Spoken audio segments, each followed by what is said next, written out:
Like damn, she wanna afford to touch me. I say I want it, and she got it. What's good? It's your boy Jay. That's me. Let's get into AEW Dynamite from July the 31st, 2024. An okay show because of the promo from Bryan Danielson and Swerve Strickland. Outside of that, not too much to talk about, really. We will get into the Shane McMahon and Tony Khan stuff, but I'll save that towards the end. So we kick the show off with MJF.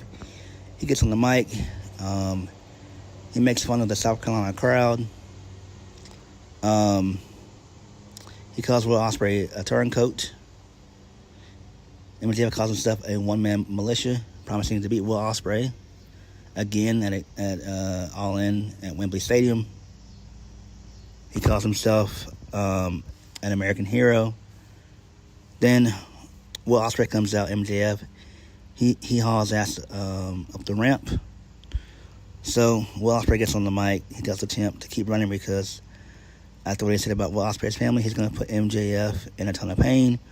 Will Ospreay, that's one thing about Yankees, saying they they respect their flag as much as Will Ospreay respects his, but they do not acknowledge the American Championship or the men who held it. They don't acknowledge it because of Max throwing away the International Championship, talking up the men who held the title before. They have no problem working week in, week out to prove themselves as a champion, unlike MJF. Will Ospreay says that Max isn't worthy of the International Championship. So the crowd chants USA. Will Ospreay says men like MJF do not represent the American spirit, and at All In, he will restore honor to the International Championship. So MJF, he talks down to the crowd. Then he turns his attention to Will Ospreay. And then he promises he's going to beat Will in front of his home country. But he's not even sure if MJF is going to make it. My bad. He's not even sure if Ospreay will make it to Wembley. And then this brings out Lance Archer. Ugh, this sucks. I cannot believe that Lance Archer is still there. It makes no sense. It makes zero sense. So, let's lead us into our first match tonight. Will Ospreay defeats Lance Archer. Post-match, Will Ospreay is beaten down from behind by MJF. MJF is about to slip on his dynamite diamond ring, but Kyle Fletcher, he makes the save. And then Kyle Fletcher gets on the mic. He says that Ospreay's business is no longer family business, but Will Ospreay is his brother. And he's seeing his brother laid out. Kyle Fletcher says that saying that the champion doesn't care about America before talking up the opportunity given to him in this country because of AEW. He says that everyone is sick of the same old MJF bullcrap, taunting him to a fight right now. So MJF, he refuses. He says that Kyle Fletcher doesn't call the shots around here. So he basically, my bad. So MJF basically tells Kyle Fletcher that he can get a crack at him next week, and he's gonna give him the same treatment that he gave to Daniel Garcia. And then he tells Will Ospreay that he can thank him later for that. Okay, that's fine. I mean, I don't really give a damn about any of this shit. Moving on. So, Chris Jericho and W. Morrissey, aka Big Bill, and Brian Keith, they're backstage. The Learning Tree.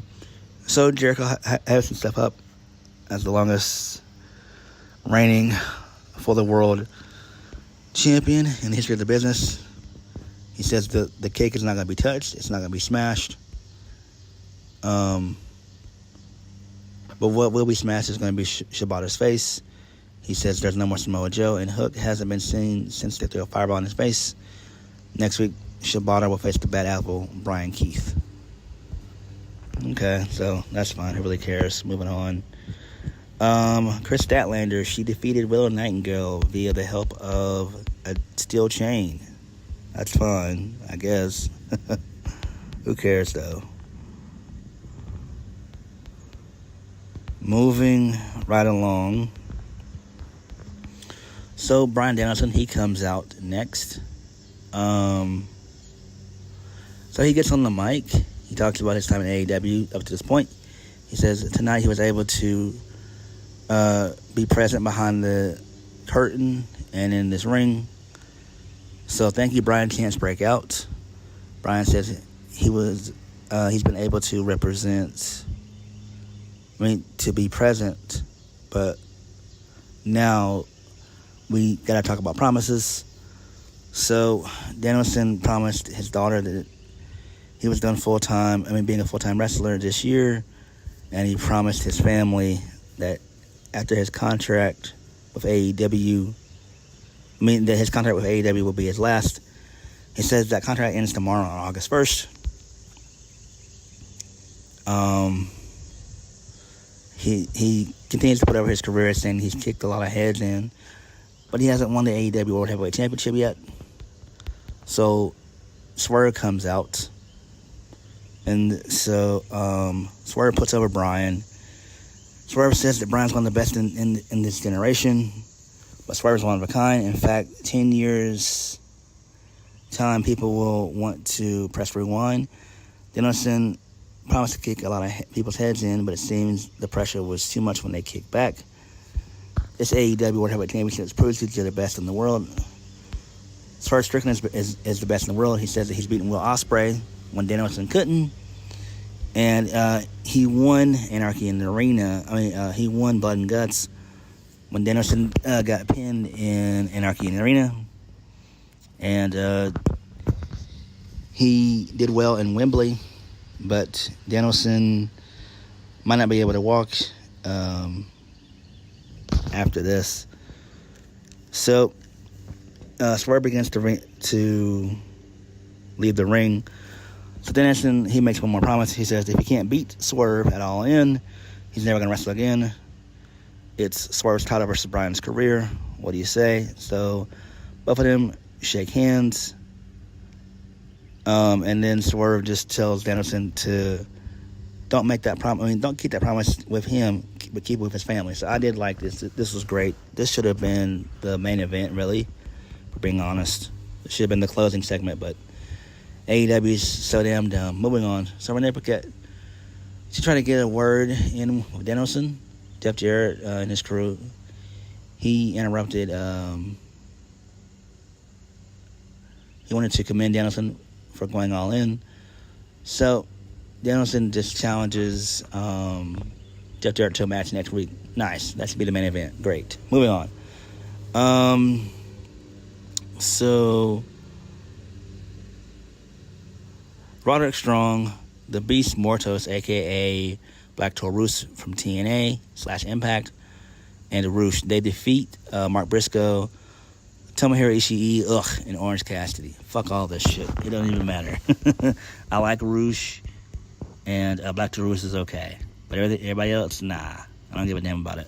And Mark Briscoe's cool, so he's cool as well, but, I just don't care about any of this. Moving on. So, the Acclaimed, they're backstage. They talk about heading to Collision before running down FTR after their words last week. Since FTR doesn't want to come to South Carolina to face the Acclaimed, they'll go face FTR on Collision because everybody loves the Acclaimed. Not really. Max Caster is a clown, and I'm over the Acclaimed. Moving on. So, Renee Paquette, she has a backstage interview with Mariah May.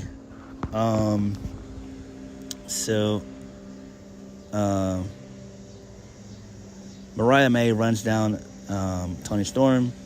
She said all she needed to. Mariah May talks about gaining Toni Storm's trust before turning on her. Toni gave Mariah everything she could ever want, and refers to Toni Storm saying this business would eat someone alive. by saying it's Mariah's turn to eat. I like that. Mariah May refuses to say much else, and then Renee Paquette leaves. So this leads us into Toni Storm. So she makes her way out. Toni Storm says that she loves Mariah too. They say you should,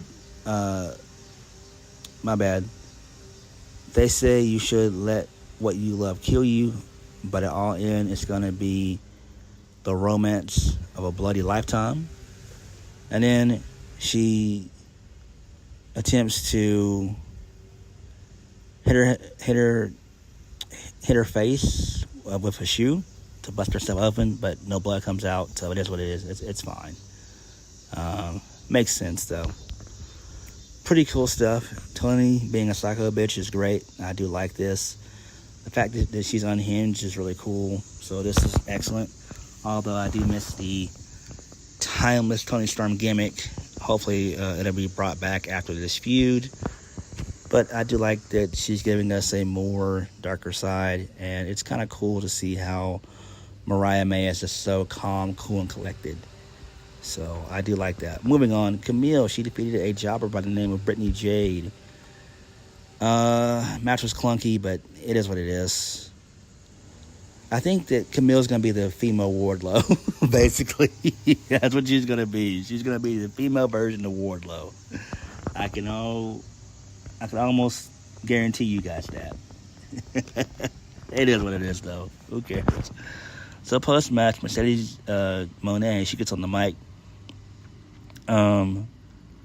She says that Kamille is the newest member of the Mone Corporation. What the hell?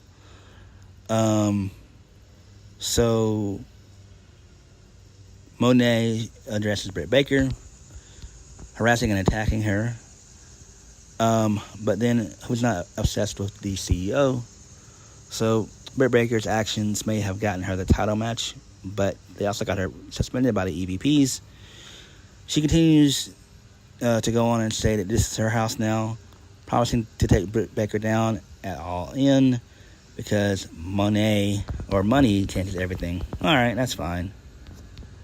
Moving on, let's get us into the main event. Darby Allin, he defeats Hangman Adam Page. Pretty good little match. I guess this was a no DQ, no count-out match, basically. And this was okay, but I'm surprised. My bad. I was about to say Jungle Boy, but Jack Perry. I'm surprised he didn't show up.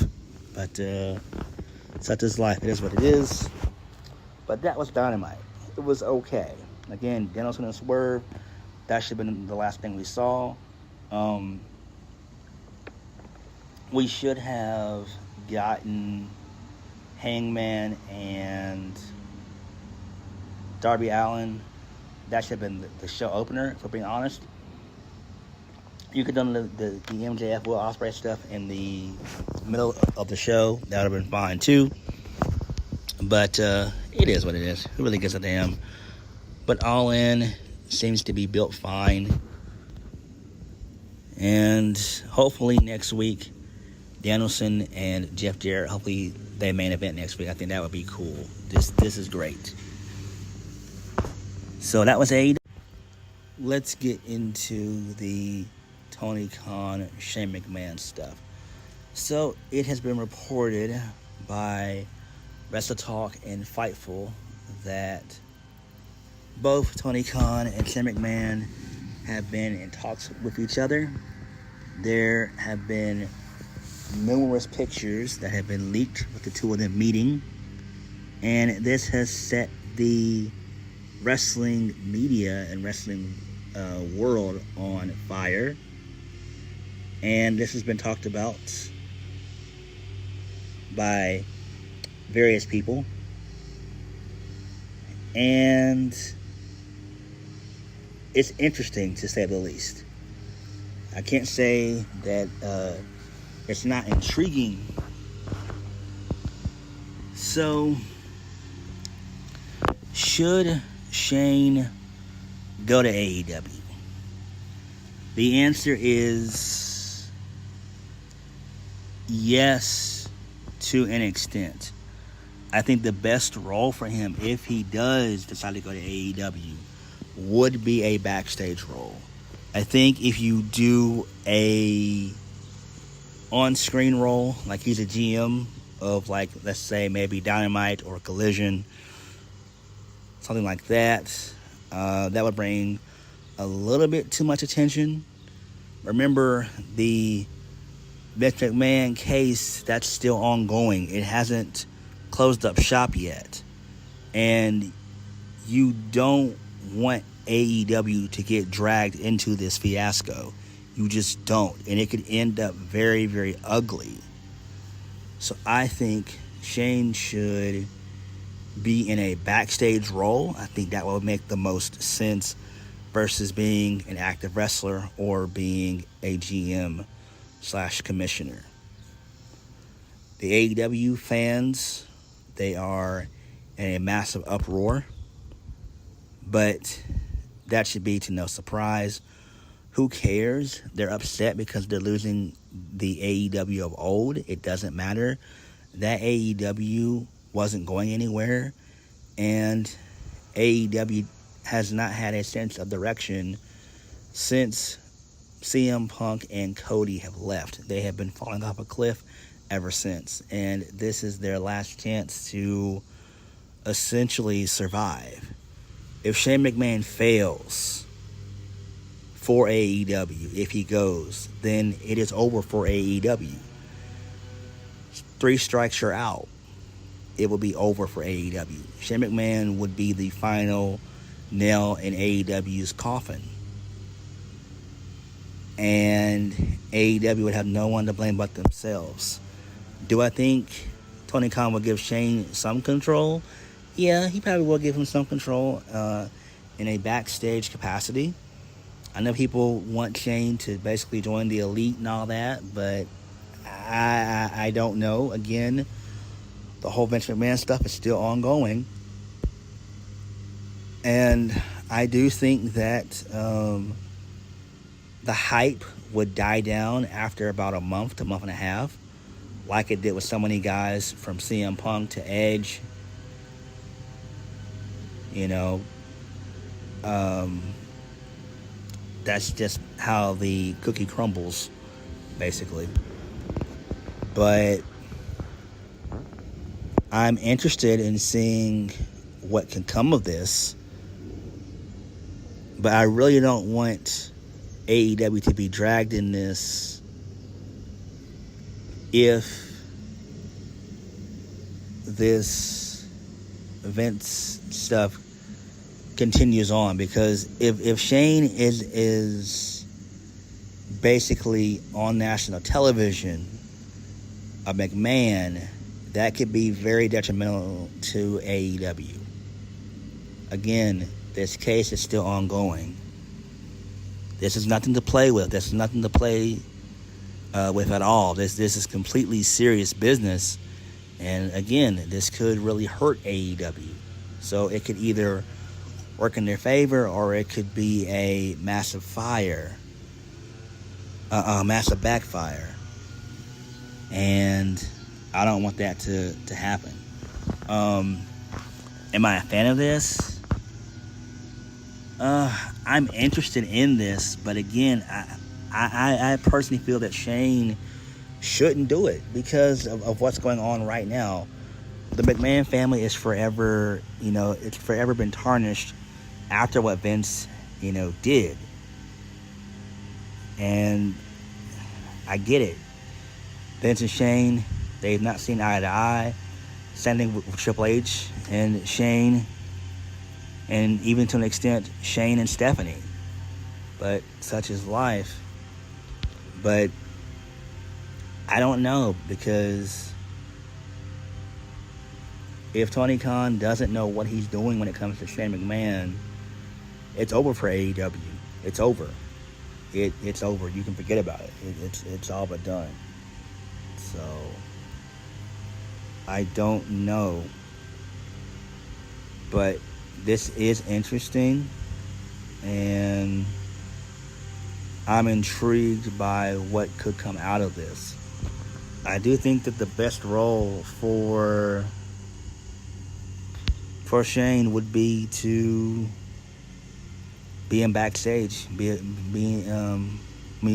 just work backstage. I think that's the best thing he could do. An on-screen character, no, and a wrestler, no.